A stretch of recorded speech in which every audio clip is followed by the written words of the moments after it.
Blood trickled down Jamal Washington's chin as the pilot's words cut deeper than the handcuffs digging into his wrists.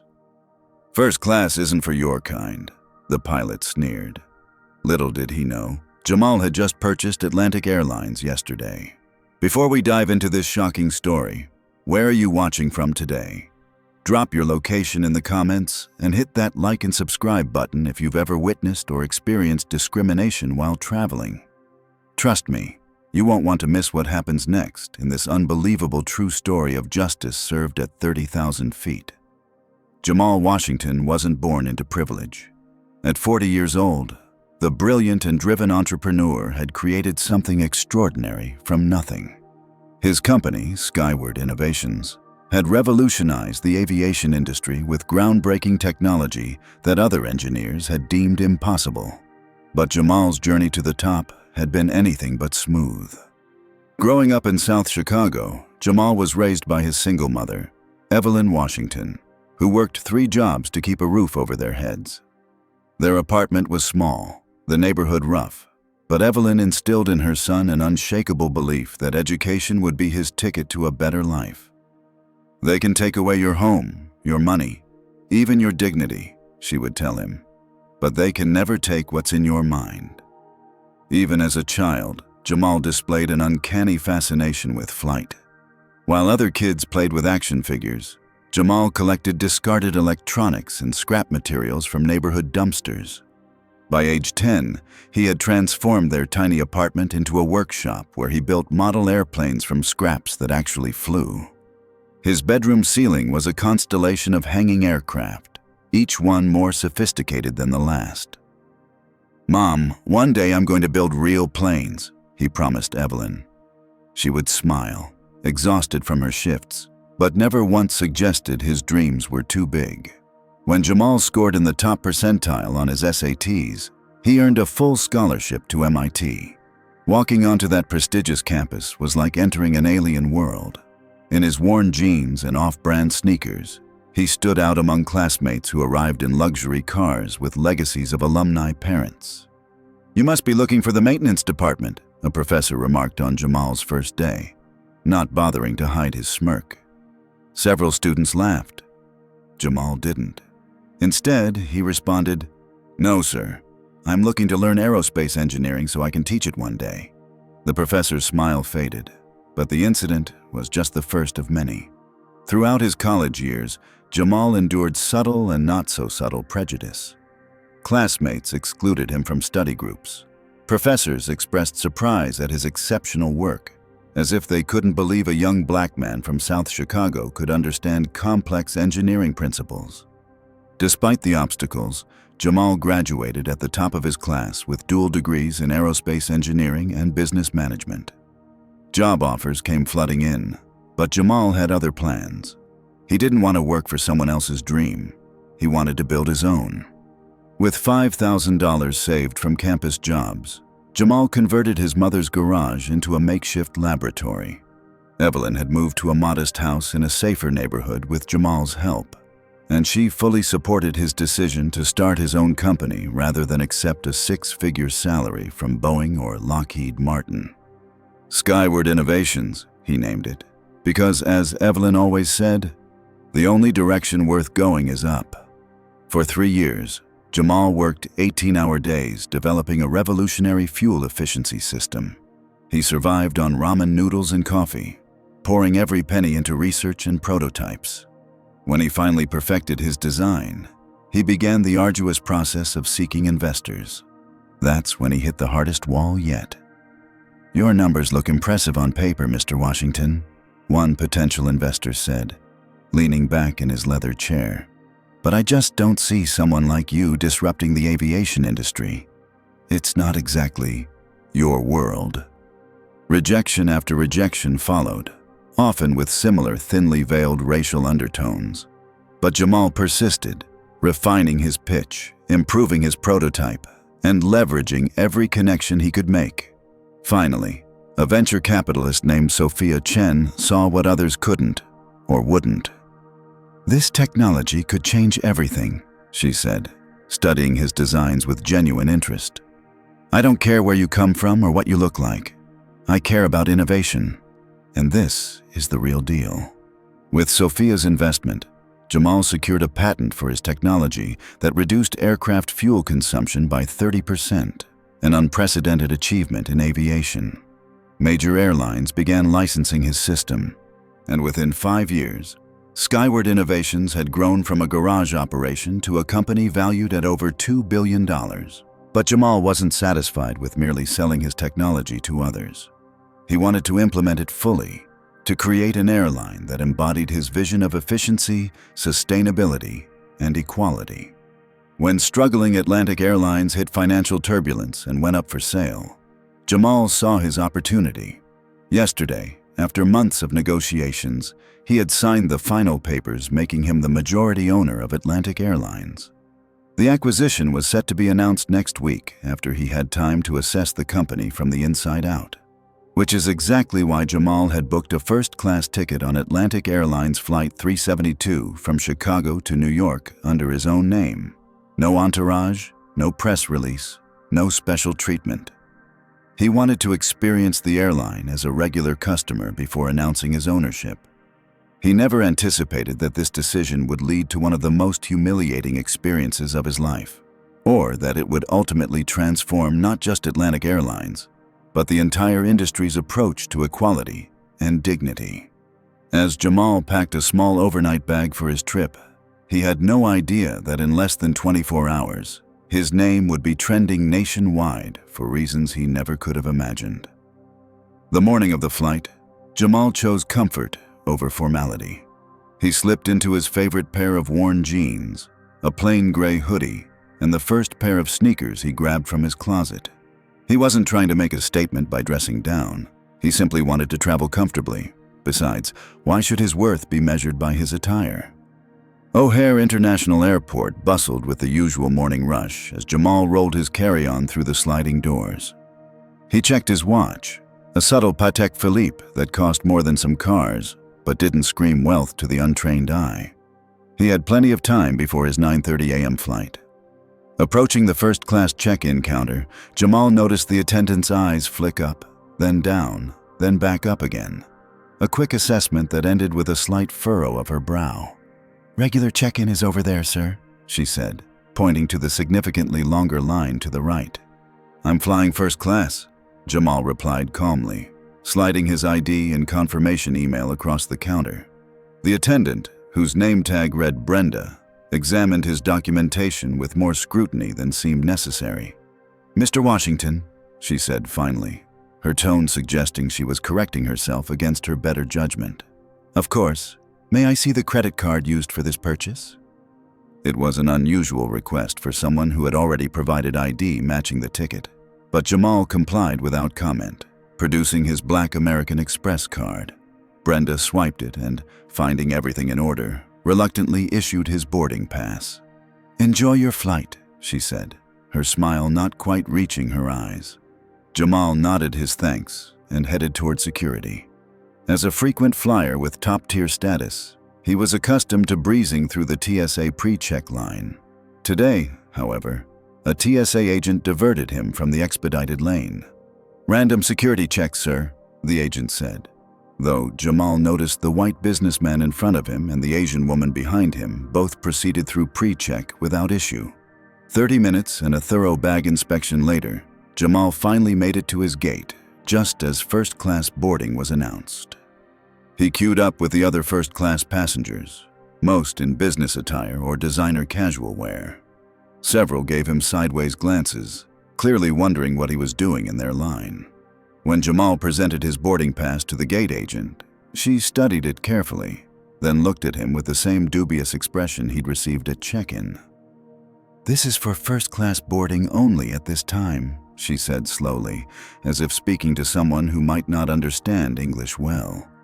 "Yes, I'm aware," Jamal replied, tapping his finger on the first-class designation on his boarding pass. "Seat 1A. The gate agent pressed her lips together but scanned his ticket. The machine beeped its approval, and she had no choice but to let him through. As Jamal walked down the jet bridge, he took a deep breath. He'd experienced these kinds of microaggressions hundreds of times in his life. Usually, he let them roll off his back. Today was no different, or so he thought. Flight attendant Nancy Palmer greeted passengers at the aircraft door, her practiced smile faltering slightly when Jamal handed her his boarding pass. 1A? That's our first row, she said, unnecessarily. I know, Jamal replied with a patient smile. I've flown before. Nancy's eyes narrowed almost imperceptibly as she handed back his boarding pass. Right this way. Jamal settled into his spacious seat by the window, placing his small bag in the overhead compartment. He was just getting comfortable when Nancy appeared again. Can I see your boarding pass one more time, sir? She asked. Jamal pulled it from his pocket, growing increasingly aware of the eyes of other first-class passengers on him. Nancy examined the pass, looked at him, then back at the pass. There seems to be a lot of confusion about my seat today, Jamal observed mildly. Nancy's smile tightened. Just doing my job, sir. Can I get you a pre-departure beverage? Water would be fine, thank you. As Nancy moved away, Jamal noticed the businessman across the aisle leaning slightly away from him, as if proximity might be dangerous. A middle-aged woman being seated in 2A asked the flight attendant in a stage whisper if she could be moved somewhere else. The flight attendant assured her all other first-class seats were occupied. The final first-class passengers boarded, and the atmosphere in the cabin grew increasingly tense as more people noticed Jamal.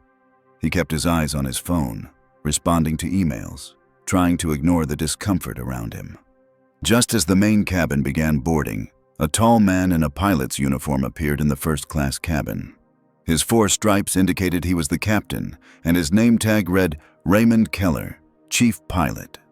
Captain Keller scanned the cabin, his gaze stopping abruptly on Jamal. He leaned over to whisper something to Nancy, who pointed to Jamal's seat assignment on her tablet. Keller's expression hardened as he approached. Sir, he said, his voice carrying enough authority to silence the entire cabin. There seems to be a situation with your seating assignment. Jamal looked up from his phone. What situation would that be, Captain? This is a first-class cabin, Keller stated flatly. I'm aware. I have a first-class ticket. Jamal kept his voice level, conscious of the audience they now had. May I see your boarding pass, please? For the 4th time since arriving at the airport, Jamal produced his documentation. Keller examined it with exaggerated care. Mr. Washington, is it? I find it unusual that you're seated here. Why is that unusual, Captain Keller? Jamal asked, emphasizing the man's name to remind him that they were both identifiable individuals in this interaction. Keller's jaw tightened. Our first-class passengers typically book well in advance. This is a full flight, and your reservation seems very recent.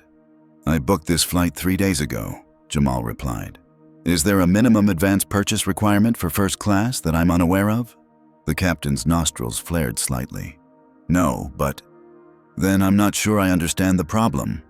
By now, boarding had paused as passengers in the aisle watched the confrontation unfolding. The tension in the cabin was palpable. The problem, Mr. Washington, Keller said, lowering his voice but not his intensity, is that we've had instances of seat assignment errors recently. I'm simply verifying that you're in the correct seat. Jamal reached into his pocket and pulled out his ID. Here's my identification, which matches my boarding pass. Now, is there anything else you need to verify, or can we get on with the flight? I have an important meeting in New York. Keller took the ID, studying it alongside the boarding pass. Finding no discrepancy, he should have apologized and moved on. Instead, he handed back the documents with visible reluctance. There's still something not right about this situation, he muttered, loud enough for nearby passengers to hear. What's not right, Captain? Jamal asked, his patience beginning to wear thin. Please, be specific. Keller straightened his uniform jacket. Sir, your attitude is becoming disruptive to other passengers. I'm going to have to ask you to lower your voice. Jamal, who had been speaking calmly throughout the exchange, raised an eyebrow. I wasn't aware I had raised my voice, Captain. I'm simply asking for clarification about why my presence in first class is being questioned repeatedly. That's it, Keller snapped. I'm calling security. You're disturbing the other passengers and interfering with crew member duties. Before Jamal could respond, Keller turned to Nancy. "Call airport security. Tell them we have an uncooperative passenger refusing to comply with crew instructions." "What instructions haven't I complied with?" Jamal asked, loud enough for everyone to hear. "I've shown my boarding pass and ID multiple times. I've answered all questions calmly. What exactly am I refusing to do?" But Keller had already stormed back toward the cockpit, leaving Nancy looking uncomfortable as she picked up the cabin phone. Another flight attendant, whose name tag read Victoria Chen, watched the scene with visible concern. Unlike Nancy, Victoria seemed troubled by what was unfolding, her eyes darting between Jamal and her colleagues with growing unease. 10 minutes later, 2 airport security officers boarded the plane. By this time, boarding had completed, and the cabin was full of passengers straining to see what was happening. "Sir," the first officer addressed Jamal, "we need you to gather your belongings and come with us." "On what grounds?" Jamal asked, remaining seated. "We've received a report of a disruptive passenger. Please don't make this more difficult than it needs to be." "I'm not being disruptive," Jamal stated clearly, wanting everyone to hear. "I have a valid first-class ticket.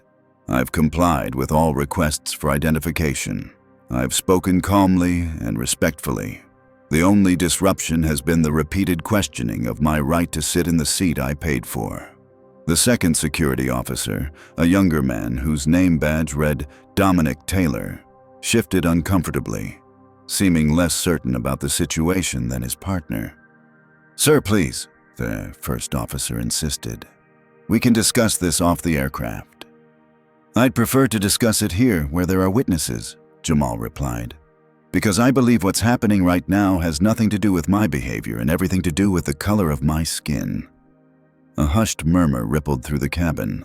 Some passengers looked away, uncomfortable with the accusation. Others nodded slightly, unable to deny the obvious. Captain Keller reappeared, his face flushed with anger. "Remove him," he ordered the security officers. "He's delaying my flight." Dominic Taylor glanced at his partner, then back at Jamal. "Sir, please stand up." Jamal knew he had reached a crossroads.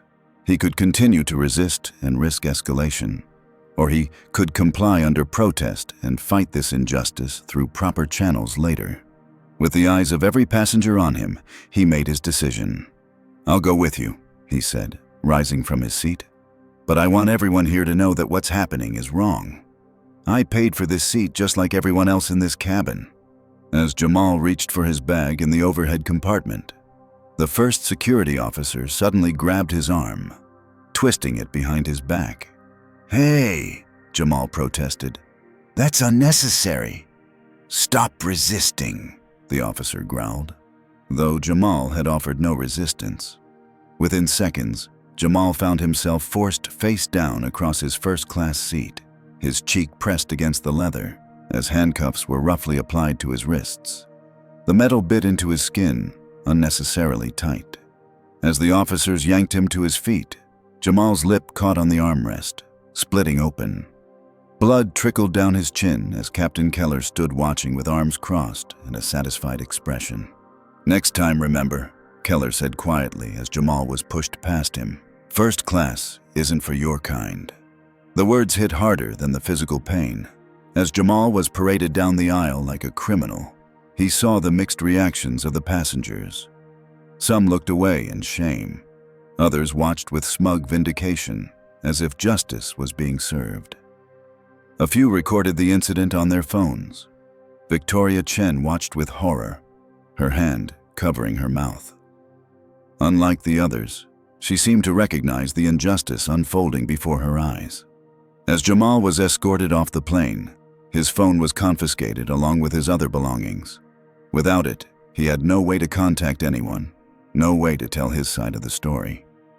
The last thing he saw before being removed from the jet bridge was Captain Keller watching from the aircraft door, straightening his uniform with a self-satisfied smile. The fluorescent lights of the airport terminal buzzed overhead as Jamal Washington, handcuffed and bleeding, was marched through the concourse like a dangerous criminal.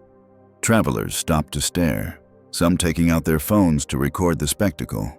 Children pointed. Adults whispered behind cupped hands. "What's that man done?" a young boy asked his mother loudly. "Something bad," she replied, pulling him closer as if Jamal might somehow contaminate them. Each step was an exercise in maintaining dignity in the face of public shame. Jamal kept his head high despite the blood that had now stained the collar of his gray hoodie. He was acutely aware of how this looked. A black man in casual clothes, handcuffed, surrounded by uniformed officers. It was an image America had seen countless times, an image that reinforced stereotypes he'd spent his entire life fighting against. "You're hurting me," Jamal said quietly to the officer gripping his arm. "The cuffs are too tight." "Should have thought about that before causing trouble," the officer replied, making no move to adjust them. Dominic Taylor, the younger security officer who had seemed uncomfortable on the plane, glanced at Jamal's wrists. The metal was indeed cutting into his skin, leaving angry red marks that would likely bruise. "Maybe we could loosen those a bit," Dominic suggested to his partner. "He's fine," came the curt reply. They arrived at a small, windowless room marked Airport Security. Inside was nothing but a metal table bolted to the floor, 3 chairs, and a camera in the corner of the ceiling. Jamal was roughly pushed into one of the chairs. "Sit there and don't move," the senior officer ordered before stepping outside with his partner, leaving Jamal alone. Through the thin walls, Jamal could hear them discussing him. "What did he do exactly?" Dominic asked. "Captain said he was being disruptive, refusing to follow crew instructions." "He seemed pretty calm to me." "Look, Taylor, when a captain says someone's disruptive, they're disruptive. That's how it works." Inside the room, Jamal tried to process what was happening. In a matter of hours, he had gone from being a billionaire business owner finalizing a major acquisition to being detained like a common criminal, all because he had dared to sit in a seat he had legitimately purchased. "What's the most shocking example of discrimination you've ever witnessed while traveling?" Comment number 1, if you believe what happened to Jamal was clearly racial profiling. Hit the like button if you've ever been judged based on your appearance rather than your character. And subscribe to hear how this powerful story of injustice and vindication unfolds. How would you react if you were in Jamal's position? Stay tuned to find out what happens next in this incredible true story. The door opened, and both officers returned. The senior officer placed Jamal's confiscated belongings on the table, his wallet, belt, watch, and phone, but made no move to remove the handcuffs. "We need your statement about what happened on the aircraft," he said, setting up a small recorder. "I'd like to make a phone call first," Jamal replied. The officer smirked. "This isn't a police station. You're being detained by airport security under aviation regulations. You don't get a phone call."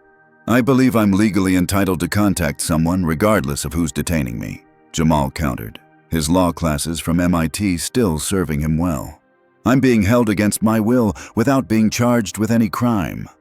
"You're being held pending investigation of interfering with a flight crew, which is a federal offense," the officer said, his voice hardening. "Now give us your statement, and we'll see about letting you make a call afterward."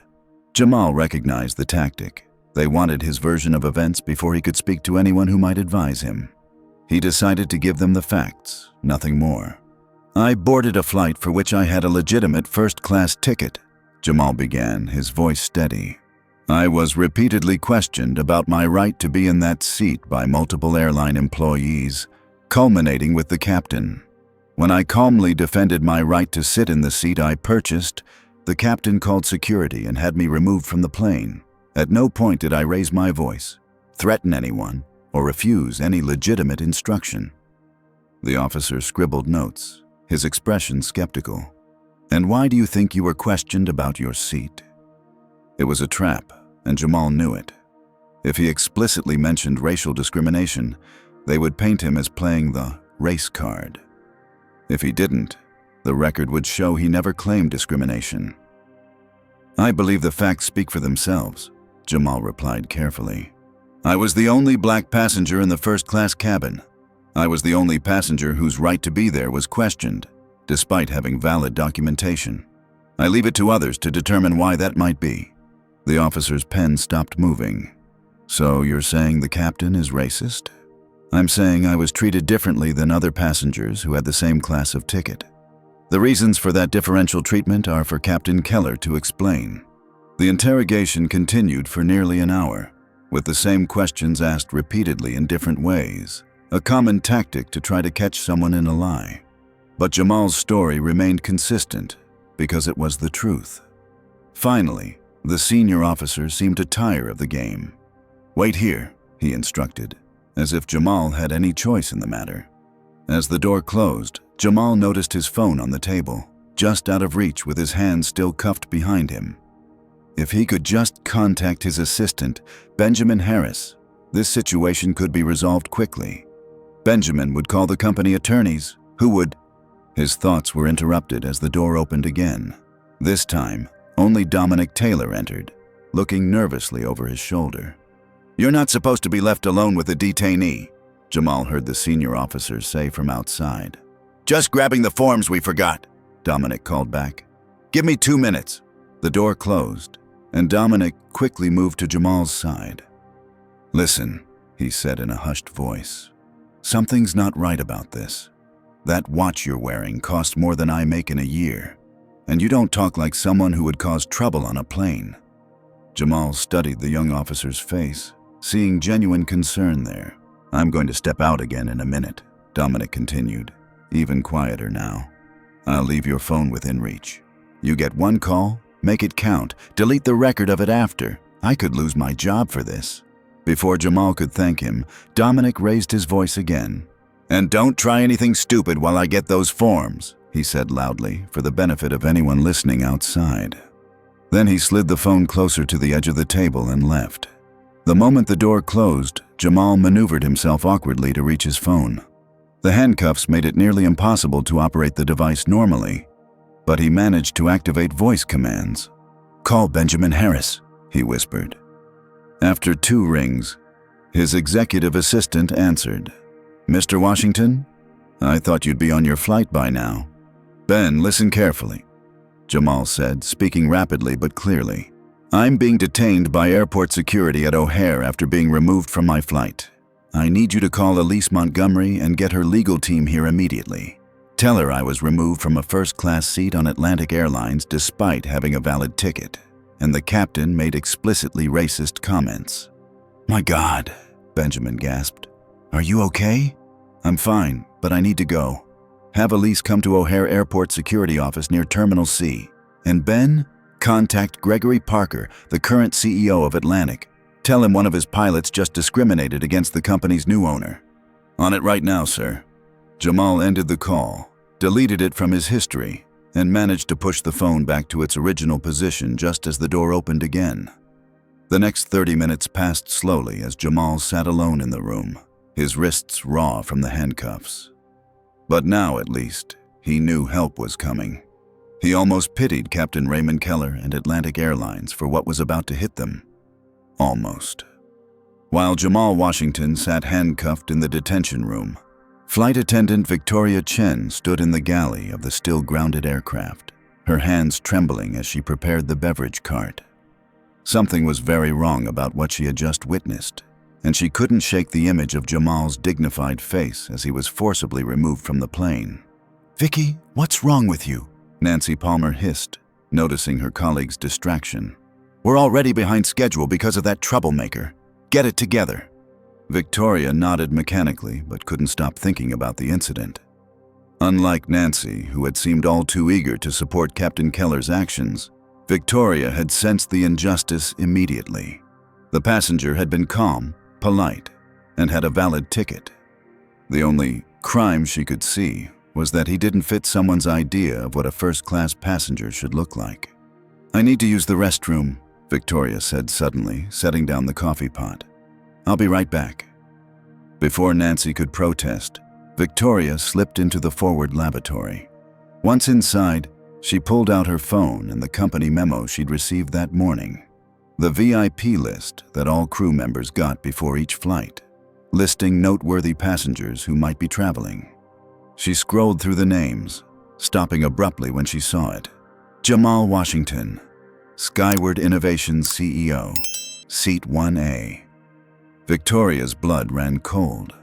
Not only had they mistreated a first-class passenger, but they had also just dragged off a major CEO in handcuffs. But why was his name on the VIP list? Skyward wasn't affiliated with Atlantic as far as she knew. She quickly typed Jamal Washington Skyward Atlantic into her phone's search engine. The most recent news article made her gasp audibly.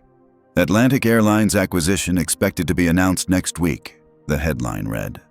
The first paragraph mentioned rumors that Jamal Washington's Skyward Innovations had purchased a controlling interest in struggling Atlantic Airlines. "Oh my God," Victoria whispered.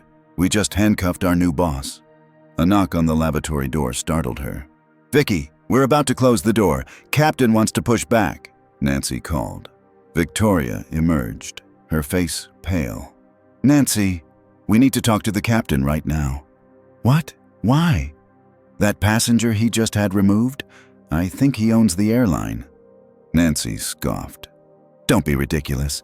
That guy? He was wearing a hoodie." "His name is on the VIP list," Victoria insisted, showing Nancy her copy. "And there are news reports that his company just bought Atlantic." Nancy's smug expression faltered as she read the memo. "This has to be a different Jamal Washington." "How many CEO Jamal Washingtons do you think are flying out of Chicago today?" Victoria countered. "We need to tell Peterson." James Peterson, the lead flight attendant, was briefing the main cabin crew when Victoria approached him with her discovery. He dismissed her concerns immediately. "Chen, we're already 40 minutes delayed.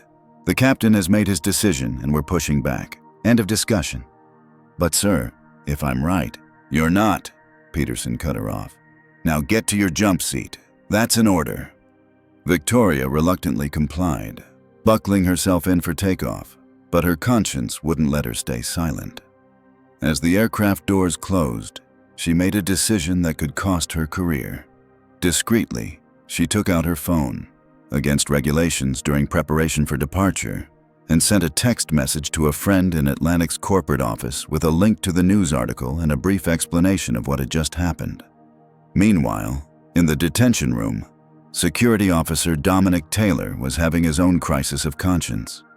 As his partner stepped out to consult with their supervisor, Dominic studied Jamal more carefully. The man's calm demeanor despite his situation, his articulate speech, the quiet dignity with which he bore his mistreatment, none of it matched the profile of a disruptive passenger. And then there was the watch. Dominic's father had been a luxury watch enthusiast, and he recognized the Patek Philippe on Jamal's wrist as one that cost well into 6 figures. The contradiction between the man's casual clothes and that timepiece intrigued him. "Can I ask you something, Mr. Washington?" Dominic said quietly. Jamal looked up, surprised by the respectful tone. "Go ahead. What do you do for a living?" A small smile played at the corner of Jamal's mouth. "I'm in aviation technology." "Like an engineer?" "Something like that. I own a company called Skyward Innovations." Dominic's eyes widened slightly. He'd read about Skyward in an aviation magazine his father had subscribed to. It was a multi-billion-dollar company that had revolutionized fuel efficiency systems. "Wait, you're that Jamal Washington? The one who developed the W-27 fuel system?" Jamal nodded, studying the young officer with new interest. "You know about aviation technology?" "My dad was a mechanical engineer for United before he passed. He used to talk about your work all the time." Dominic lowered his voice even further. "Sir, what the hell are you doing in detention? You should be in the airport's VIP lounge." "I was trying to fly incognito to assess Atlantic Airlines' service," Jamal explained. "I just purchased the company yesterday, but the acquisition hasn't been announced yet." Dominic's jaw dropped. "You own Atlantic Airlines? The airline that just had you thrown off their plane? Ironic, isn't it?" Jamal said dryly. Dominic ran a hand through his hair, processing this information. "This is going to be a disaster for them." "It doesn't have to be," Jamal replied thoughtfully. "What happened to me today happens to black travelers all the time. Most don't have the resources I do to fight back. Maybe this incident can lead to real change." Their conversation was interrupted as the senior officer returned. Dominic quickly stepped back, resuming his professional demeanor. "Mr. Washington continues to maintain that he did nothing wrong," Dominic reported. "And, sir, I should mention that his ID confirms he's the CEO of a major aviation company." The senior officer frowned. "So what? Rich guys can still cause trouble. I'm just saying maybe we should double-check with the airline before processing him further. This could be a misunderstanding." The captain was clear. The captain might have made a mistake, Dominic insisted, more firmly this time. Their argument was cut short by a commotion outside. The door burst open, and a striking woman in a tailored suit strode in, flanked by 3 equally well-dressed individuals carrying briefcases. "I'm Elise Montgomery, attorney for Mr. Washington," she announced, her voice carrying the confidence of someone used to commanding rooms much larger than this one. "You will remove those handcuffs immediately and provide me with documentation of the grounds for his detention." The senior officer bristled. "Ma'am, you can't just barge in here." "I just did," Elise interrupted coolly. "And unless you want to explain to a federal judge why you're violating my client's civil rights, I suggest you comply with my request immediately." One of the attorneys behind her stepped forward, handing the officer a business card. "We've already contacted the Department of Transportation's Civil Rights Division and the FBI regarding potential violations of 18 U.S.C. Severus 242, deprivation of rights under color of law." The senior officer's face paled as he read the card, recognizing the name of one of the most prestigious law firms in Chicago. He nodded to Dominic. "Remove the cuffs." As Dominic gratefully unlocked the handcuffs, Elise approached Jamal, her professional demeanor softening slightly when she saw the blood on his collar and the marks on his wrists. "Are you all right, Jamal?" she asked quietly. "I've been better," he admitted, rubbing his wrists to restore circulation. "Thank you for coming so quickly." Elise turned back to the security officers, her expression hardening again. "Mr. Washington will need medical attention for these injuries, and we'll be requiring the surveillance footage from both this room and the aircraft as evidence." "Evidence for what?" the senior officer asked nervously. "For the lawsuit we'll be filing against Atlantic Airlines, Captain Raymond Keller, and potentially against the airport security division, depending on what that footage shows," Elise replied. "Now, if you'll excuse us, my client has more important matters to attend to than educating you on constitutional law." As Elise and her team escorted Jamal from the detention room, they found the airport buzzing with activity. Several news crews had already arrived, tipped off by passengers who had witnessed Jamal's removal from the plane and posted videos online. Flying While Black was already trending on Twitter. "We need to get you out of here," Elise said, noting the cameras. "Your car is waiting at the private terminal." But Jamal stopped, watching as a group of Atlantic Airlines executives hurried through the terminal, led by a gray-haired man he recognized as Gregory Parker, the airline's current CEO. Parker's face was ashen, his normally impeccable appearance disheveled, as if he'd dressed in a hurry. "Actually," Jamal said, a determined look crossing his face, "I think I have a meeting to attend first." Gregory Parker had been having breakfast with his wife when the call came in. His executive assistant's voice had been tight with panic. "Sir, we have a situation at O'Hare. Captain Keller had a passenger removed from first class, and it's Jamal Washington." Parker had nearly choked on his coffee. "Washington? The Washington who just bought us?" "Yes, sir. There are videos all over social media already. They put him in handcuffs." Now, racing through O'Hare with his hastily assembled crisis team, Parker felt the cold sweat of career suicide dampening his shirt. In his 30 years in aviation, he had never faced a disaster of this magnitude. Atlantic Airlines was already struggling financially. This could be the final nail in their coffin. As Parker rounded the corner toward the security offices, he stopped abruptly. There, surrounded by an imposing legal team, stood Jamal Washington. Even with a bloodied lip and rumpled clothes, the man exuded an unmistakable aura of authority. Their eyes met across the terminal, and Parker felt a chill run down his spine. "Mr. Washington," Parker called, hurrying forward with his hand extended. "I cannot begin to express how deeply—" "Not here," Jamal cut him off, ignoring the outstretched hand. "We'll meet in the Admiral's Club." Private room. Without waiting for a response, Jamal turned and walked toward the airline's exclusive lounge, his legal team falling in step beside him. Parker and his executives had no choice but to follow, like school children summoned to the principal's office. The Admirals Club staff scrambled to accommodate the unexpected arrival of the airline's top executives. Within minutes, Jamal was seated at the head of a conference table in a private dining room, his attorney, Elise Montgomery, at his right hand. Across from them sat a visibly shaken Gregory Parker and his team. "Mr. Washington," Parker began again, "I want to personally apologize for this inexcusable incident. I assure you this is not reflective of Atlantic Airlines' values or policies." Jamal regarded him silently for a moment, his fingers steepled in front of him. The room was so quiet that the gentle hum of the air conditioning seemed deafening. "Mr. Parker," Jamal finally said, his voice controlled and measured, "exactly what values and policies are reflected by having a paying first-class passenger handcuffed and dragged off a plane because of the color of his skin?" Parker flinched. "Sir, I'm sure there was a misunderstanding." "Was it a misunderstanding when your chief pilot told me, and I quote, 'First class isn't for your kind'?" Jamal asked, his gaze unwavering. The blood drained from Parker's face. "He said that? I can't believe it," Elise interjected, sliding a tablet across the table. "We already have statements from 3 passengers who overheard it, and I suspect the aircraft's cockpit voice recorder might have captured it as well, since he was standing in the forward galley at the time."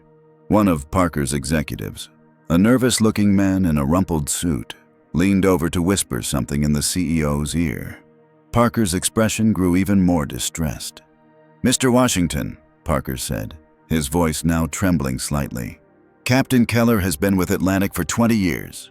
I've never received any complaints about—" "Then you haven't been listening," Jamal interrupted. "Because according to preliminary research my team has already conducted this morning, there have been at least 7 formal complaints about Captain Keller's treatment of minority passengers in the past 5 years alone." Another executive, a woman in her 50s, looked alarmed. "That's not possible. Our HR department would have flagged—" "Your HR department buried them," Elise stated flatly, producing another document. "We have the internal emails discussing how to handle these complaints without tarnishing a valuable pilot's record." The room fell silent again as the implications sank in. Not only had Atlantic Airlines allowed a racist pilot to continue flying, but they had actively covered up his behavior. Jamal leaned forward, his expression intense but controlled. "Mr. Parker, I didn't buy Atlantic Airlines on a whim. I've been monitoring your company for months, considering whether it could be turned around, not just financially, but culturally." He paused, letting his words sink in. "What happened to me today is inexcusable, but it's also illuminating. It shows me exactly how deep the problems run, and what needs to change." Parker swallowed hard. "Mr. Washington, please understand, we can fix this. We'll terminate Captain Keller immediately, settle any legal claims you might have, issue a public apology. This isn't about one captain or one incident," Jamal cut in sharply. "This is about a systemic failure of leadership and values. And speaking of leadership," he turned to Elise, who handed him a folder. Jamal opened it and removed a single sheet of paper, sliding it across to Parker. "My acquisition of Atlantic includes the right to replace key management positions effective immediately. I'm exercising that right." Parker stared at the document, his hands shaking slightly as he picked it up. "You're firing me?" "I'm accelerating a transition that was already planned," Jamal replied calmly. "You'll receive the full severance package outlined in your contract. Your resignation will be announced as a planned retirement." One of Parker's executives, a younger man with an ambitious gleam in his eye, leaned forward. "Mr. Washington, if I might say, I've been advocating for diversity initiatives within Atlantic for years. Perhaps I could—" "You're Thomas Branson, correct?" Jamal asked, cutting him off. "VP of Operations?" "Yes, sir," Branson replied eagerly. You were copied on every one of those emails about burying complaints against Keller, Jamal stated flatly. Your services won't be needed either. Branson slumped back in his chair, his opportunistic smile fading. Jamal stood up, straightening his blood-stained hoodie with dignity. Gentlemen, lady, we'll meet tomorrow morning at Atlantic headquarters to formalize the transition. Until then, Captain Keller is to be suspended pending investigation, and Flight 372 will remain grounded until a new crew can take over. But sir, another executive protested, that will cost thousands in compensation to passengers, crew overtime, and I don't care, Jamal replied simply. Every passenger on that flight witnessed discrimination today. I won't compound the damage by asking them to fly with a crew that enabled it. As if on cue, Elise's phone buzzed. She glanced at it and leaned over to whisper something to Jamal. He nodded, then addressed the room again. It seems Captain Keller is currently giving an interview to airport staff, defending his actions by claiming I was acting suspiciously and didn't look like I belonged in first class. I believe that saves us all the trouble of debating his intentions. Parker looked like he might be physically ill. Mr. Washington, please, let us handle this internally. The publicity is already out there, Jamal stated, gesturing to the tablet where social media mentions of the incident were multiplying by the minute. Now it's about how we respond to it. He buttoned his jacket, wincing slightly at the pain in his wrists where the handcuffs had cut into his skin. I'll see you all tomorrow at 9 a.m. sharp. Ms. Montgomery will remain here to ensure Captain Keller is properly suspended and the passengers are taken care of. As Jamal turned to leave, Parker made one last desperate attempt. Mr. Washington, please. I have a family, a mortgage. This airline has been my life for 20 years. Jamal paused, turning back to face the man. Mr. Parker, I'm not doing this out of vengeance. I'm doing it because leadership sets the tone for an entire organization. The tone you've set allowed what happened today. He gestured to his injured wrists and bloodied lip. I had the resources and power to fight back. Most victims of discrimination don't. Remember that when you're wondering why I'm making these changes. With those words, Jamal Washington walked out of the Admiral's Club, leaving behind a room of shell-shocked executives coming to terms with their new reality. The power had shifted, and Atlantic Airlines would never be the same. Outside in the terminal, Benjamin Harris was waiting with a fresh suit and Jamal's personal security team. The car's ready, sir, he said, handing Jamal a garment bag, and the press is gathered at the private terminal exit. Jamal nodded, taking the bag. Thank you, Ben. Set up a press conference for tomorrow afternoon after the board meeting, and find out everything you can about a flight attendant named Victoria Chen and a security officer named Dominic Taylor. I want to speak with both of them. May I ask why, sir? Jamal's expression softened slightly. Because in a system designed to protect discrimination, they chose to resist it. That's exactly the kind of courage Atlantic Airlines needs moving forward. As Jamal changed into his suit in a private restroom, washing the blood from his face and covering the bruises as best he could, he thought about how this day had unfolded so differently than he'd planned. He had wanted to observe Atlantic Airlines quietly, to understand its operations from a customer's perspective. Instead, he had experienced its deepest flaws firsthand. And while the personal humiliation still stung, Jamal recognized that this painful experience had given him something invaluable, an unfiltered view of exactly what needed to change. Straightening his tie and squaring his shoulders, Jamal Washington prepared to face the press, not as a victim, but as a man with both the power and determination to transform an industry that had for too long allowed discrimination to fly under the radar. By sunset, the video had been viewed over 2 million times. A passenger in row 4 had captured the entire incident on their phone. Jamal Washington calmly showing his ticket, Captain Keller's aggressive posture, the security officers forcing Jamal's face down against the seat, the handcuffs, the blood, and most damning of all, Keller's final words. First class isn't for your kind. The hashtag had flying. While black had become the #1 trending topic nationwide, major news networks were running the story at the top of the hour, with commentators debating whether this represented a tipping point in America's ongoing struggle with racial profiling. Atlantic Airlines stock had plummeted 15% in afternoon trading, wiping out hundreds of millions in market value in just hours. The company's social media accounts were being flooded with angry messages, many from loyal customers vowing never to fly with them again. Have you ever witnessed discrimination and felt powerless to stop it? Comment #1. If you believe corporations should be held accountable when their employees engage in racial profiling. Hit that like button if you think Jamal's response shows incredible restraint and dignity. Subscribe to see how this powerful story of injustice and transformation concludes. What would you do if you were suddenly in a position to change a company's entire culture? Keep watching to see Jamal's brilliant next moves. At Atlantic Airlines headquarters in Chicago, the executive floor was in chaos. Though it was well past normal business hours, every office was lit, every conference room filled with anxious employees trying to contain the growing crisis. In the main boardroom, the remaining executives not dismissed by Jamal Washington were huddled around a speakerphone on a call with the airline's largest shareholders.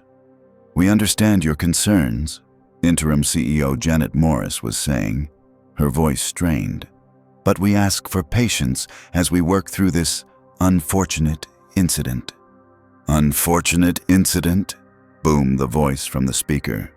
"Morris, your chief pilot was caught on camera making explicitly racist comments while a paying customer was handcuffed and bloodied. And not just any customer, the man who now owns your company. This goes beyond unfortunate. This is catastrophic. We're implementing immediate changes," Morris insisted. "Captain Keller has been suspended pending—" "Suspended?" another shareholder interrupted. "He should have been terminated the moment that video surfaced. Your hesitation speaks volumes." As the call continued to deteriorate, a junior executive slipped into the room and handed Morris a note. Her face paled as she read it. "Ladies and gentlemen," she said into the speakerphone, "I've just been informed that Captain Keller has given an interview to Channel 5 News defending his actions. We'll need to call you back." Morris terminated the call and turned to her team. "Get that interview, now." Within minutes, they were watching in horror as Raymond Keller, still in his pilot's uniform with Atlantic's logo clearly visible, doubled down on his actions. "I've been flying for 30 years, Keller was saying, his chin raised defiantly. "I can spot trouble before it starts." This individual did not present himself in a manner consistent with our first-class passengers. His attire, his demeanor, something wasn't right. "I made a judgment call to protect the safety of our flight." "But Mr. Washington had a valid first-class ticket," the reporter pressed. "Anyone can buy a ticket," Keller scoffed. "That doesn't mean they belong there." The interview cut to a spokesperson for Skyward Innovations confirming that Jamal Washington had indeed purchased Atlantic Airlines the previous day, with plans to integrate his fuel efficiency technology across their fleet. Back in the boardroom, Morris put her head in her hands. "He just sank us even deeper." "There's more," said the junior executive who had brought the note. "We've been subpoenaed for all records related to discrimination complaints against Captain Keller and other crew members for the past 10 years. 10 years? That's thousands of records. And there's a whistleblower," he continued grimly. "Flight attendant Victoria Chen has provided emails showing that multiple complaints about Keller were buried by HR." The room fell silent as the implications sank in. This wasn't just about one incident or one pilot. The entire corporate culture was being exposed. Meanwhile, across town, Jamal Washington sat in his penthouse office reviewing documents with his executive team. Despite the trauma of the day, his focus was sharp, his purpose clear. "Ben," he said to his assistant, "what have you found on Victoria Chen and Dominic Taylor?" Benjamin Harris opened a folder. "Victoria Chen, 29, flight attendant with Atlantic for 7 years. Exemplary service record. Multiple commendations from passengers. She was the one who recognized your name on the VIP list and tried to alert her supervisors. When they ignored her, she texted a friend in corporate, which is how the news reached Parker so quickly. Jamal nodded approvingly. And Taylor? Dominic Taylor, 31. Airport security for 3 years. Before that, he served in the Air Force. His father was a mechanical engineer for United Airlines who apparently admired your work. Taylor was the one who let you make that phone call against regulations. Both risked their careers to do the right thing, Jamal observed. That's exactly the kind of integrity we need. He turned to Elise Montgomery. What's the status on Keller? He's digging himself deeper by the minute, Elise replied, showing him clips of the interview. And we've found 6 more complaints against him that were buried, all from black passengers who were questioned about their seating assignments or subjected to random additional screening. Jamal's expression hardened. And the board? They're in panic mode, Benjamin reported. 3 members have already called offering their resignations, hoping to distance themselves from the scandal. Tell them all resignations will be discussed at tomorrow's meeting, Jamal instructed. No one gets an easy out. He stood and walked to the window, looking out at the Chicago skyline. The incident had been humiliating, painful, and infuriating. But now, standing in his office with the resources of a billionaire and the control of an entire airline, Jamal Washington had something many victims of discrimination never got: the power to create real change. Tomorrow, he said, turning back to his team, we don't just address what happened to me. We begin transforming an entire corporate culture. The next morning, Atlantic Airlines headquarters was surrounded by news vans and protesters carrying signs reading "Boycott Atlantic" and "First Class Human Rights." Inside, the boardroom was filled to capacity with board members, remaining executives, and Jamal's team from Skyward Innovations. At precisely 9 a.m., Jamal Washington walked in, dressed in an impeccable navy suit, his presence immediately commanding the room's attention. The cut on his lip was still visible, a physical reminder of yesterday's events. Ladies and gentlemen, he began without preamble. Yesterday, I experienced firsthand the toxic culture that has been allowed to fester within Atlantic Airlines. Today, we begin the process of excising that cancer. He nodded to Benjamin, who distributed thick folders to everyone present. In these folders, you'll find documentation of 73 separate incidents of racial profiling or discrimination by Atlantic employees over the past 5 years. You'll also find evidence that many of these complaints were systematically buried by management. The board members exchanged alarmed glances as they flipped through the damning evidence. This isn't about one bad pilot, Jamal continued. This is about a system that protected him and others like him. A system that prioritized avoiding embarrassment over doing what's right. He paused, making eye contact with each person around the table. That system ends today. For the next hour, Jamal outlined his plan for transforming Atlantic Airlines, not just technologically with his fuel efficiency systems, but culturally. He announced the creation of a new diversity and inclusion department with real authority and accountability measures.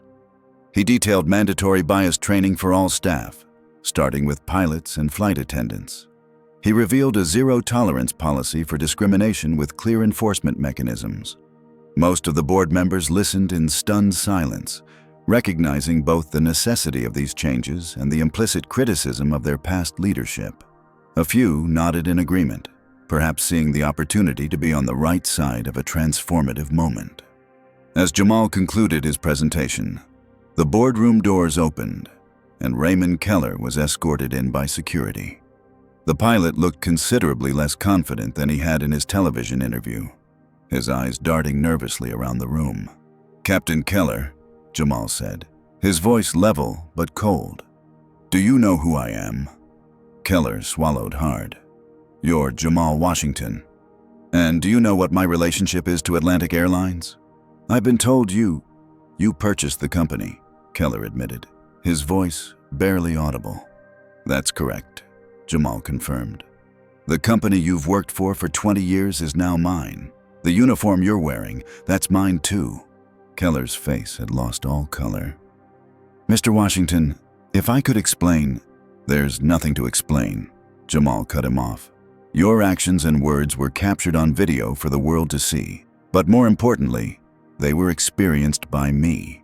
He stepped closer to Keller, who seemed to shrink under his gaze. Do you know what I found most disturbing, Captain? Not the humiliation, not the handcuffs, not even the blood. It was the casual way you said, "First class isn't for your kind," as if it was a simple fact of life that you were enforcing. Keller looked down, unable to meet Jamal's eyes. "I could fire you right now," Jamal continued, "but that would be too easy.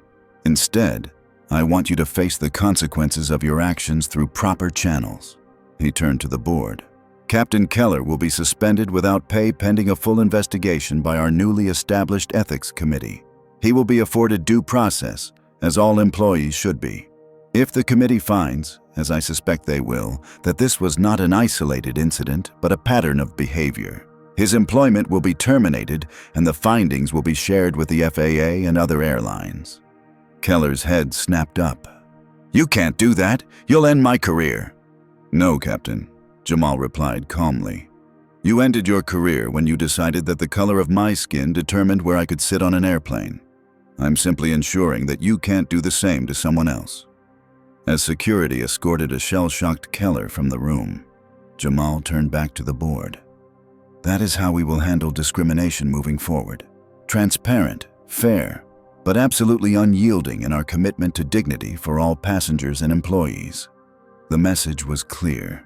A new era had begun at Atlantic Airlines, and everyone in that room understood that they were witnessing not just a change in ownership, but a fundamental shift in values and accountability. As the meeting concluded, Jamal's phone buzzed with a text from Benjamin. "Chen and Taylor are waiting in your office, as requested." Jamal nodded, gathering his papers. The reckoning had begun. Now it was time to recognize those who had stood up for what was right, even when it was difficult. The corporate earthquake he had initiated was just beginning to reshape the landscape. And unlike most earthquakes, this one would build something stronger from the rubble of what it destroyed. The news of Jamal Washington's boardroom confrontation with Raymond Keller spread through Atlantic Airlines headquarters like wildfire. Employees gathered in break rooms, huddled around computers watching social media updates, their expressions a mix of shock, apprehension, and, for some, hope. Atlantic's corporate culture had long been an open secret among employees, rigid, hierarchical, and resistant to change. Complaints disappeared into HR's black hole, especially if they involved high-ranking pilots or executives. Now, for the first time, many employees dared to believe that might change. Victoria Chen sat nervously in the waiting area outside Jamal Washington's newly claimed office. Across from her, equally tense, was Dominic Taylor, still in his airport security uniform. Neither knew exactly why they had been summoned, though both suspected it had to do with their actions the previous day. "Do you think we're in trouble?" Victoria whispered to Dominic. He shrugged, trying to appear calmer than he felt.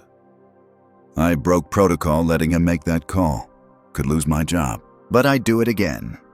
I violated company policy using my phone during pre-flight," Victoria admitted. But something felt so wrong about what was happening.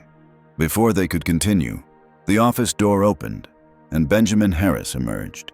"Mr. Washington will see you both now." They entered to find Jamal seated behind a large desk, reviewing documents. The office, formerly Gregory Parker's, was already being transformed, with Skyward Innovations materials replacing Atlantic's outdated decor.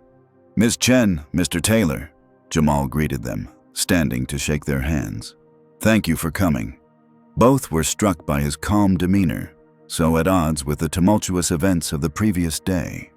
The cut on his lip and the faint bruising around his wrists were the only visible reminders of his ordeal. "Mr. Washington," Victoria began tentatively, "I want to apologize for what happened on that flight. I should have spoken up sooner." Jamal raised a hand to stop her. "Ms. Chen, you did speak up. When others were silent or complicit, you recognized something was wrong and tried to alert your superiors. When they ignored you, you found another way to sound the alarm." He turned to Dominic. "And Mr. Taylor, you followed your conscience rather than blindly following orders. You saw me as a human being deserving of dignity, not just a situation to be handled. Both Victoria and Dominic relaxed slightly, realizing they weren't being reprimanded. I didn't ask you here to discuss yesterday's events, Jamal continued, returning to his seat. I asked you here to discuss tomorrow's Atlantic Airlines. He slid 2 folders across the desk. Ms. Chen, I'm offering you the position of director of our new passenger advocacy program. This department will report directly to me and will be responsible for ensuring that every passenger is treated with dignity and respect, regardless of their appearance, background, or status.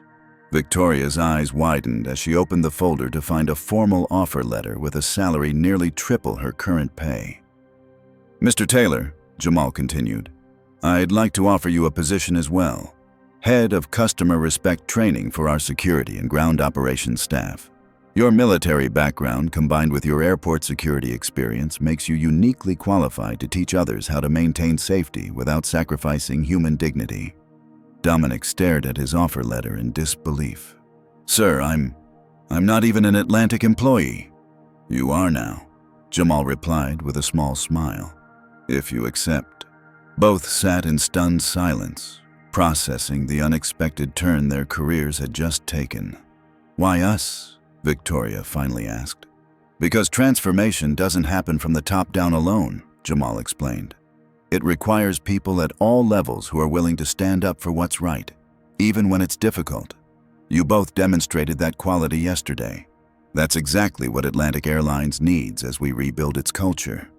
Victoria and Dominic exchanged glances, a silent understanding passing between them. They had been strangers until yesterday, connected only by their individual acts of conscience during a moment of injustice. Now they were being offered the chance to turn those individual acts into systemic change. I accept, Victoria said firmly. Me too, Dominic added. Thank you for this opportunity. Don't thank me yet, Jamal warned, his expression growing serious. The work ahead won't be easy. We're not just changing policies, we're changing mindsets. There will be resistance. As if on cue, there was a knock at the door, and Benjamin entered with a tablet. Sir, I think you should see this. He handed the tablet to Jamal, who scanned the screen, his expression hardening. It seems our friends in upper management are already organizing opposition. He turned the tablet to show Victoria and Dominic an email thread between several longtime Atlantic executives discussing ways to wait out this PR storm and maintain operational traditions once the media attention dies down. This is what we're up against, Jamal said, setting down the tablet. People who see discrimination as a PR problem rather than a moral failure. He stood and walked to the window, looking out at the Atlantic Airlines logo atop the building across the street. When I was removed from that plane yesterday, I felt something I haven't felt since I was a child facing prejudice, powerlessness. It was a reminder that no matter what I've achieved, to some people, I'll always be judged by the color of my skin first. He turned back to face them. But today, I have the power to change not just one person's behavior, but an entire company's culture, and by extension, to influence an industry. That's a responsibility I take seriously. Victoria nodded solemnly. I've seen flight attendants treat passengers differently based on how they look for years. Most of us just keep our heads down because reporting it goes nowhere. Not anymore, Jamal assured her. From now on, reporting discrimination will be rewarded, not punished. Dominic leaned forward. Sir, if I may ask, what about Captain Keller? The news is saying he's been suspended, not fired. Everyone deserves due process, Jamal replied. Even those who didn't offer the same to me. The Ethics Committee will review his entire history with Atlantic, including the previously buried complaints. If the pattern is confirmed, he'll be terminated and reported to the FAA. He picked up a thick report from his desk. But Keller is just a symptom. This company has a deeper disease. According to our analysis, Black passengers on Atlantic flights are 7 times more likely to be questioned about their seating assignments, 12 times more likely to be subjected to random additional screening, and 3 times more likely to have complaints about their behavior from crew members. Victoria winced. recognizing the truth in those statistics from her own observations. Our job, Jamal continued, is to transform these numbers, not with token gestures or diversity posters, but with fundamental changes to hiring, training, accountability, and corporate values. He walked them through his comprehensive plan, which included everything from revamped hiring practices to anonymous reporting systems to regular data analysis of passenger treatment by demographic. By the time he finished, both Victoria and Dominic were visibly energized by the vision he had laid out. "When do we start?" Victoria asked eagerly. "You already have," Jamal replied with a smile. "The moment you chose to stand up for what's right." As they finalized details of their new roles, a commotion erupted outside the office. Raised voices could be heard through the door, including one particularly angry male voice. Benjamin entered quickly. "Sir, Raymond Keller is demanding to see you. Security is trying to remove him, but he's causing a scene." Jamal considered for a moment, then nodded. "Let him in." Seconds later, a red-faced Raymond Keller burst into the office, followed by 2 security guards. His uniform was disheveled, his captain's hat clutched tightly in one hand. "You!" he spat, pointing at Jamal. "You think you can just walk in here and destroy my career? I've given 20 years to this airline." Jamal remained seated, his posture relaxed but alert. "Captain Keller, I understand you're upset." "Upset?" Keller laughed bitterly. "You humiliated me in front of the entire board. You're suspending me without pay based on a misunderstanding." "Was it a misunderstanding when you said, 'First class isn't for your kind'?" Jamal asked calmly. Keller faltered, then rallied. "You're taking that out of context. I know exactly what you meant," Jamal interrupted. "And so does everyone who watched the video." He gestured to Victoria. "This is Victoria Chen, one of your flight attendants. She tried to tell your crew that I was on the VIP list. She was ignored." Keller glanced at Victoria with barely disguised contempt. "She should have followed proper channels." "She did," Jamal countered. "The system failed her, just as it failed me." He stood now, walking around the desk to face Keller directly. Though they were similar in height, Jamal's presence seemed to fill the room in a way that made Keller appear smaller. "Captain, let me be clear. Your suspension isn't about embarrassing you. It's about protecting our passengers while we conduct a thorough investigation. If you've treated others the way you treated me, you shouldn't be in a position of authority over passengers." Keller's face flushed darker. "You have no idea what it takes to maintain control in a cockpit. Sometimes hard decisions have to be made based on instinct." "And if those instincts are biased?" Jamal challenged. "If they lead you to see threats where there are none simply because of someone's race?" "This is ridiculous," Keller sputtered. "I'm not racist. Some of my colleagues are black." The tired defense hung in the air, its inadequacy apparent to everyone in the room. "Captain Keller," Jamal said finally, "I'm going to give you some advice that you didn't give me yesterday. Take some time to reflect. Think about why your first instinct upon seeing me in first class was suspicion rather than service. Consider why even now you can't bring yourself to acknowledge the harm your actions caused." He returned to his seat, signaling that the conversation was over. "The ethics committee will contact you with next steps. Until then, I suggest you use this time for self-reflection rather than self-justification." For a moment, it seemed Keller might continue arguing, but something in Jamal's steady gaze made him reconsider. With a final glare, he turned and stormed out, the security guards following close behind. After he left, a heavy silence filled the office. "And that," Jamal said finally, "is exactly why our work is so important. Captain Keller genuinely doesn't believe he did anything wrong. That mindset is what we're really up against." Victoria nodded soberly. "There are a lot of Kellers in this company." "Then we have a lot of work to do," Jamal replied, his determination evident in his voice. "But today, we've made a start." As Victoria and Dominic left to begin their new roles, Jamal turned to Benjamin. "Schedule the press conference for 3 p.m. It's time to tell the world exactly what kind of airline Atlantic is going to become." The reckoning had begun, not just for Raymond Keller, but for an entire corporate culture that had enabled him and others like him for far too long. The press conference held at Atlantic Airlines headquarters that afternoon became the most watched corporate event of the year. Major networks carried it live as Jamal Washington, still bearing the visible marks of his mistreatment, stood before a forest of microphones to announce the beginning of a new era. "Yesterday, I experienced what countless black travelers face every day," he began, his voice steady and resolute. "The difference is that I now have the power to ensure it never happens again, not just to me, but to anyone who flies with Atlantic Airlines." The cameras flashed continuously as Jamal outlined his zero-tolerance policy for discrimination. He announced the creation of the Diversity and Inclusion Department with real authority and substantial funding. He introduced Victoria Chen as the head of the new Passenger Advocacy Program and Dominic Taylor as the leader of Customer Respect Training. "These aren't cosmetic changes," Jamal emphasized. "This is a fundamental restructuring of how this airline views its responsibility to passengers and employees alike."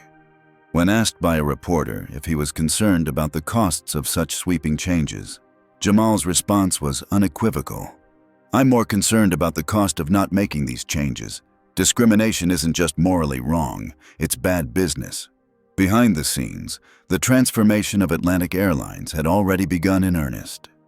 The day after the press conference, every employee from baggage handlers to executives received a candid email from Jamal detailing the company's past failings and his vision for its future. "I won't pretend this transition will be easy," he wrote. "Change rarely is. Some of you may find yourselves uncomfortable with our new direction.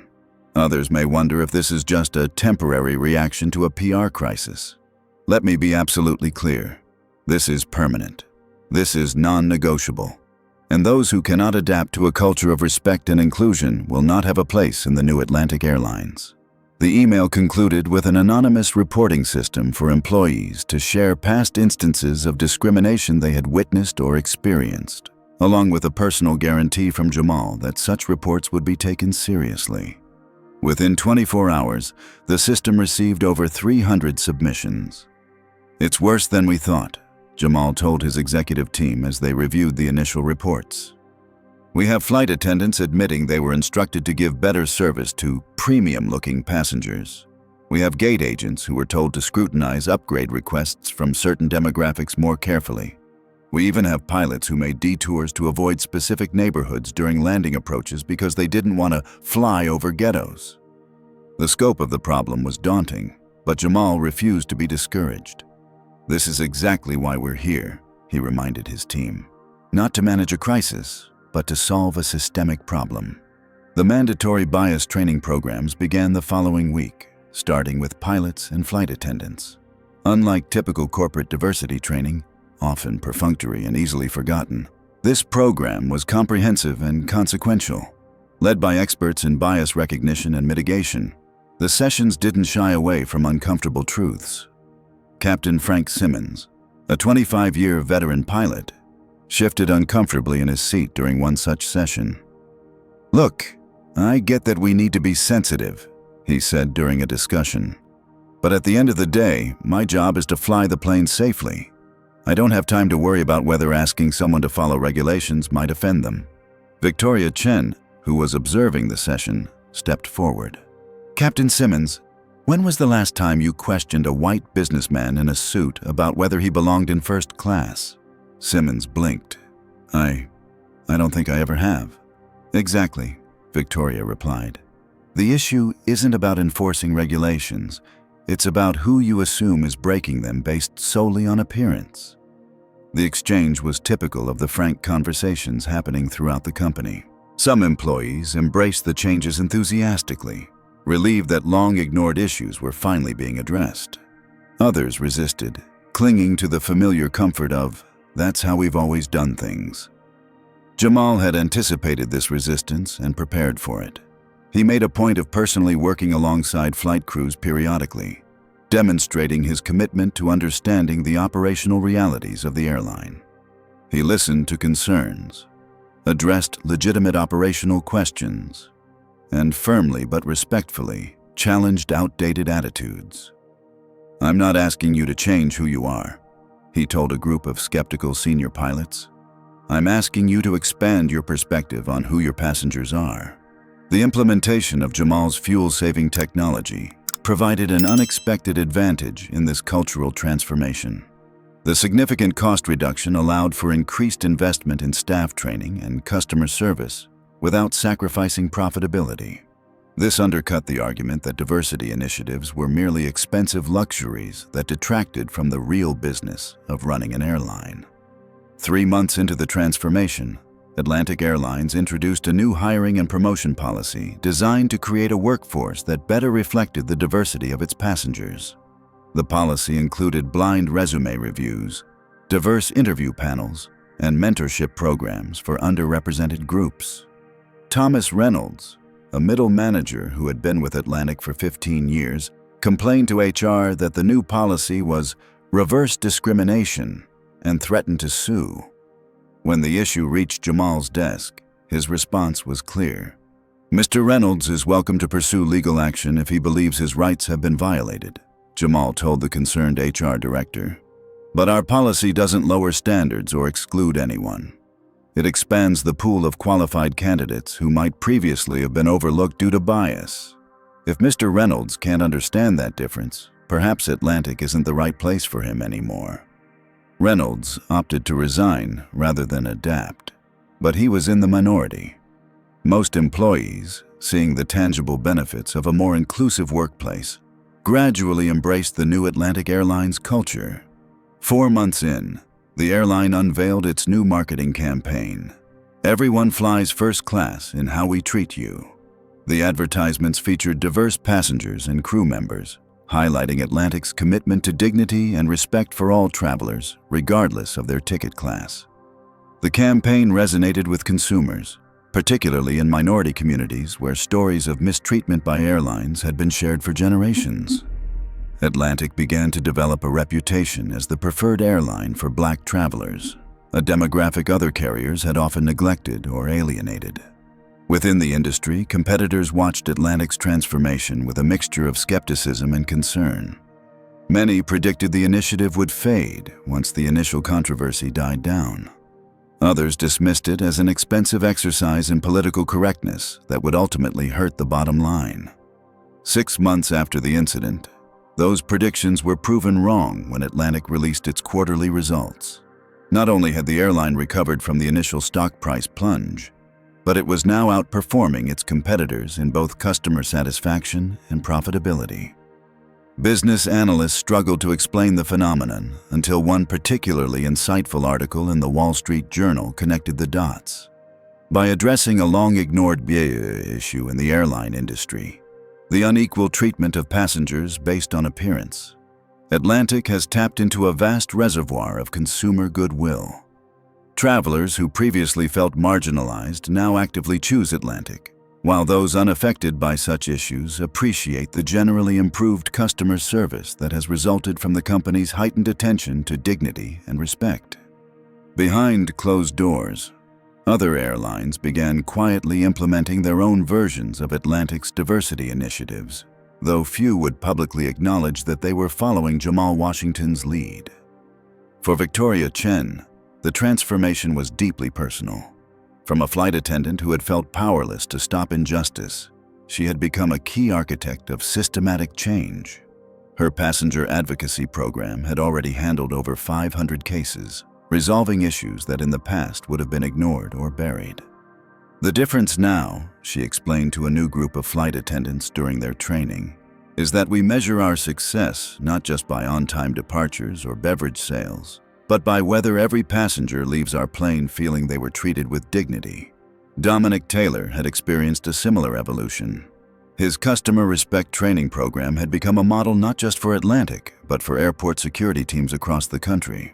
By emphasizing that security and dignity were complementary rather than competing priorities, he had helped change the mindset of frontline staff who interacted with thousands of travelers daily. "Security isn't about treating everyone as a potential threat," he would tell his trainees. "It's about recognizing real threats while ensuring innocent travelers maintain their dignity." The Ethics Committee's investigation of Raymond Keller concluded exactly as Jamal had predicted. The pattern of discriminatory behavior was thoroughly documented across multiple incidents spanning years. Keller was terminated, and the findings were reported to the FAA. While he would likely never fly commercially again, the process had been fair, transparent, and based on evidence rather than emotion. For Jamal Washington, the transformation of Atlantic Airlines was just the beginning. What had started as a traumatic personal experience had evolved into a mission to change not just one company, but an entire industry's approach to equality and human dignity. "The true measure of our success," he told his executive team as they celebrated 6 months of positive results, "isn't in our stock price or profit margins, though those certainly help. It's in the stories we no longer hear, the incidents of discrimination that don't happen because we've created a culture where such behavior is simply unacceptable." He looked around the table at the diverse faces of his leadership team, many of whom would never have reached such positions under the old Atlantic regime. Jamal felt a profound sense of purpose. The handcuffs that had cut into his wrists had left scars, both physical and emotional. But those scars now served as a reminder of why this work mattered and why it must continue. "We've made progress," he acknowledged. "But transformation is a journey, not a destination. We can never become complacent." No one in that room would have dreamed of becoming complacent. They had all witnessed the power of purposeful change, not just in corporate policies or public relations, but in the daily reality of how human beings treated one another. And having seen that power, they could never go back to the way things were before. 6 months had passed since the day Jamal Washington was dragged off an Atlantic Airlines flight in handcuffs. The physical marks of that day had long since healed, but its impact continued to ripple through the aviation industry and beyond.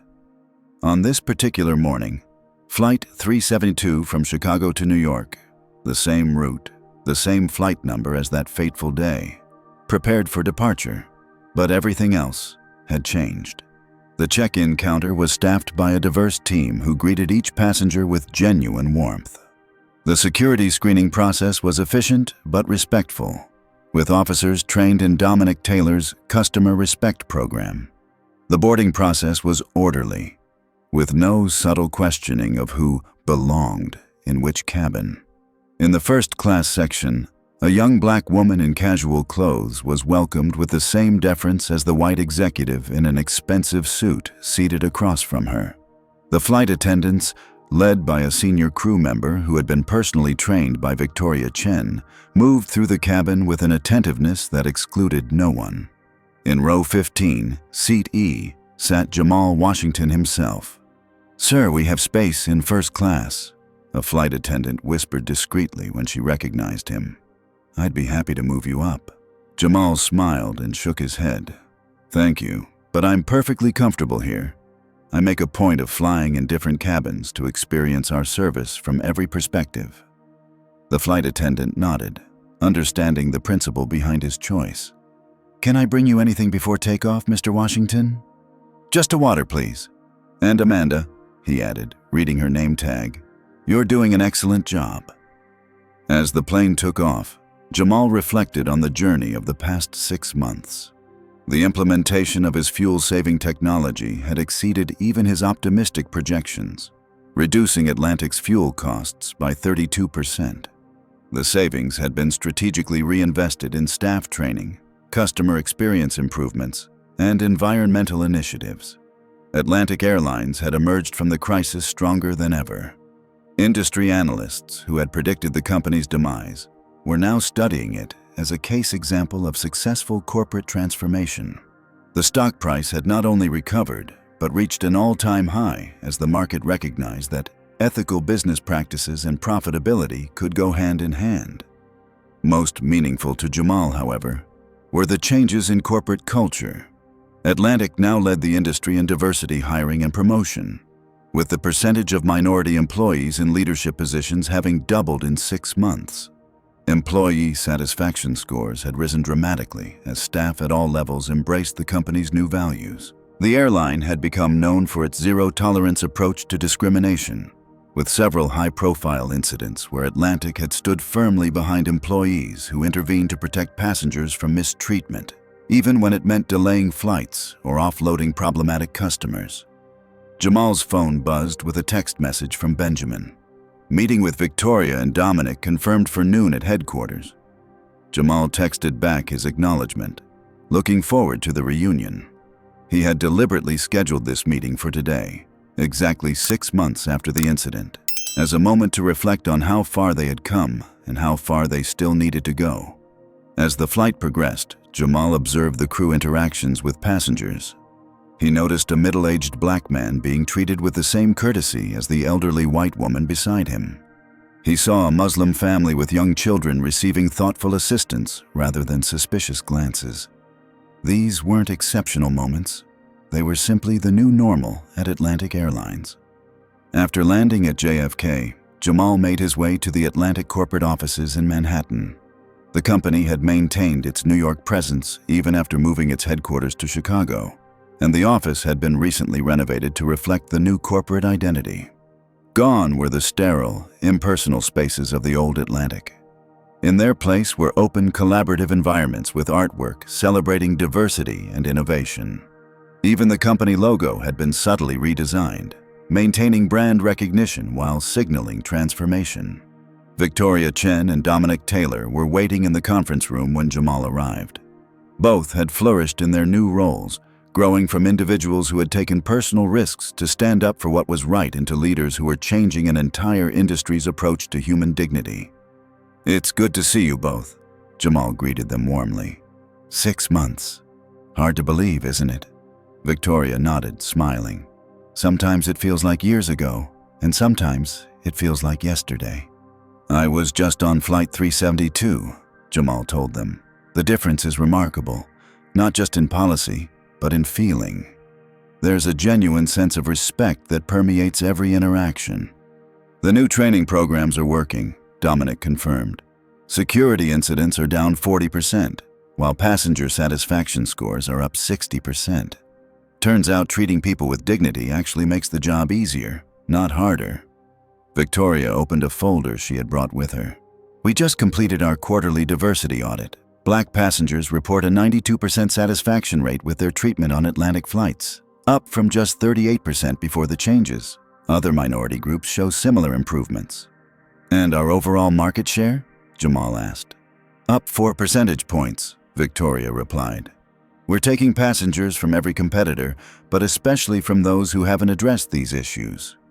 Jamal nodded, satisfied but not complacent. "And what about resistance?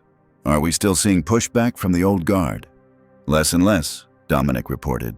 "The financial results help, of course. It's hard to argue with success. But I think it's more than that. People want to be proud of where they work.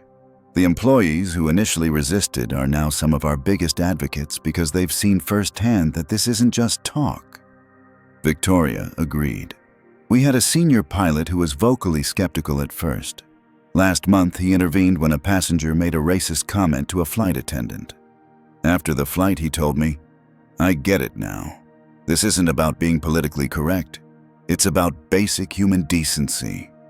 "That's exactly it," Jamal said, leaning forward. "This was never about politics or PR. It was about recognizing that every person who steps onto our planes deserves to be treated with the same respect, regardless of what they look like or what they're wearing." He paused, his expression growing more reflective. "You know, when I was sitting in that detention room with handcuffs cutting into my wrists, I wasn't thinking about corporate transformation. I was feeling what countless others have felt. The helplessness, the humiliation, the anger of being judged for my skin color rather than my character." Victoria and Dominic listened intently, recognizing the rare moment of personal vulnerability from their normally composed CEO. "But then something changed," Jamal continued. "I realized that unlike most people who experience discrimination, I was in a position to do more than just file a complaint or share my story on social media. I could actually change the system that allowed it to happen." He looked at each of them in turn. "And I couldn't have done it without you both. You risked your careers to do what was right at a moment when it would have been easier to look the other way. We just did what anyone should do," Dominic said modestly. But that's just it, Jamal replied. Most people don't. They convince themselves it's not their problem or that speaking up won't make a difference. You proved otherwise. Their conversation was interrupted by a knock at the door. Benjamin entered, apologetic for the intrusion. "Sir, I thought you should see this right away," he said, handing Jamal a tablet. United, Delta, and American just announced new diversity and inclusion initiatives for their flight crews and passenger service staff. Jamal scrolled through the press release, noting how closely the other airlines' programs mirrored Atlantic's pioneering efforts. He passed the tablet to Victoria and Dominic. "Imitation is the sincerest form of flattery," he said with a small smile. "They're following our lead," Victoria observed, scanning the announcement. "As they should," Jamal replied. "This was never just about fixing Atlantic. It was about changing an industry where discrimination has been normalized for too long." He stood and walked to the window, looking out at the New York skyline. 6 months ago, I experienced something that happens to people of color every day, being judged not by my character or credentials, but by racial stereotypes. The difference is that I had the resources and position to turn that painful moment into meaningful change. Turning back to face them, his expression was both determined and hopeful. "Our work is far from done. Changing policies is relatively easy. Changing hearts and minds takes longer. But we've made a start, and not just at Atlantic. We're seeing the ripple effects across the entire industry." Dominic nodded thoughtfully. "I was at an airport security conference last week.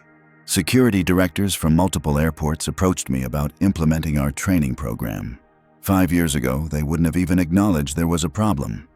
"That's how change happens," Jamal said. "Not all at once, but gradually, as people see that a better way is possible." As their meeting concluded, Jamal had one final announcement.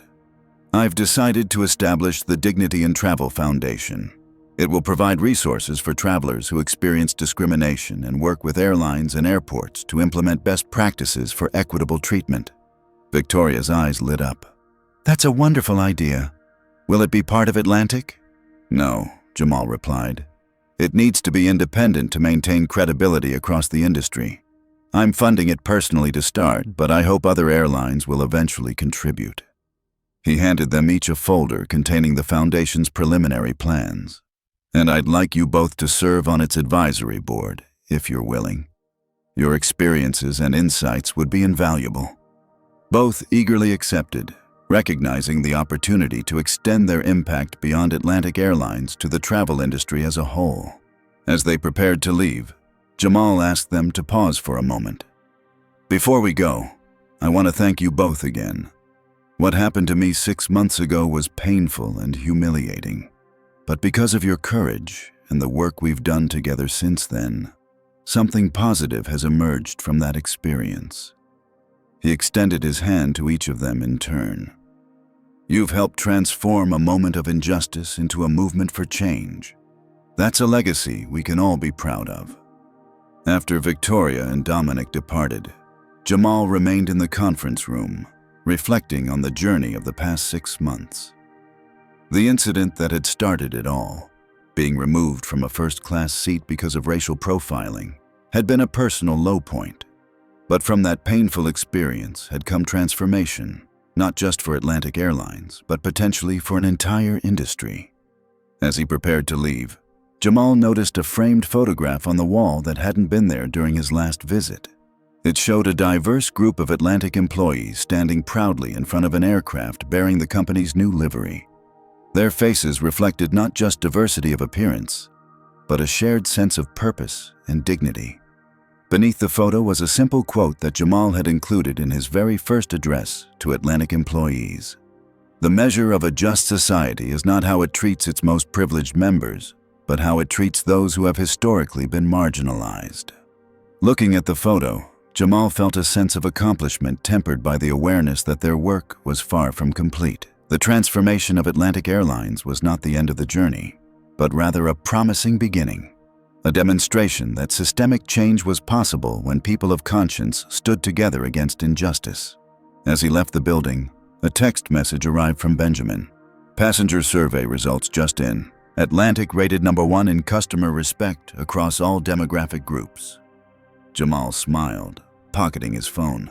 Numbers and rankings were gratifying, but they weren't the true measure of what they had accomplished. The real success was in the experiences that would never make headlines. The black executive who boards a flight without being questioned. The Muslim family who travels without suspicious glances. The elderly Asian woman who receives the same attentive service as the white businessman beside her. True transformation wasn't about public relations or crisis management. It was about creating a world where dignity was not a privilege for some, but a right for all. And while one airline couldn't change society overnight, it could set an example that others would follow. As Jamal hailed a taxi to return to the airport, he reflected on how a moment of personal humiliation had become a catalyst for industry-wide change. Sometimes, he realized, it takes experiencing injustice firsthand to find the determination to fight it systematically. And sometimes, it takes being handcuffed and removed from first class to truly understand the power and responsibility that comes with ownership. What would you do if you found yourself in Jamal's position? Have you ever witnessed discrimination and wished you had the power to create real change? Leave a comment sharing your thoughts on this story and how you think companies should address issues of discrimination. If this story moved you or made you think differently about these issues, please hit the like button and subscribe to our channel for more powerful, true stories of justice and transformation. And don't forget to share this video with someone who needs to hear this message. Thank you for watching. And remember, real change begins when one person decides to stand up for what's right. This story teaches us that true power lies not just in wealth or position, but in how we use our influence to combat injustice. Jamal could have sought revenge or settled for compensation, but instead, he chose systemic transformation. He recognized that his experience reflected a broader pattern affecting countless travelers who lacked his resources to fight back. The narrative shows that meaningful change requires both top-down policy reform and bottom-up cultural transformation. By valuing allies like Victoria and Dominic, who risked their careers to do what's right, Jamal demonstrated that effective leadership recognizes courage at all organizational levels. Perhaps most importantly, this story reminds us that discrimination isn't just morally wrong, it's also bad business. Atlantic Airlines became more profitable after embracing diversity and dignity, proving that ethical practices and financial success can go hand in hand. The ultimate lesson is that a single moment of injustice, when confronted with moral courage and strategic action, can become a catalyst for widespread positive change that extends far beyond the original incident. What moments of discrimination have you witnessed or experienced that made you wish you had the power to create real change? Has anyone ever underestimated you based on your appearance, only to regret it later? Share your story in the comments below. If this narrative about overcoming discrimination resonated with you, please hit that like button and subscribe to our channel for more powerful stories of justice and transformation. Every subscription helps us continue bringing these important messages to light. Don't forget to share this video with someone who might need this reminder that standing up against discrimination can create ripple effects of positive change. Your share could inspire someone to find their own courage. Thank you for watching, and remember, real change begins when we refuse to accept injustice as normal.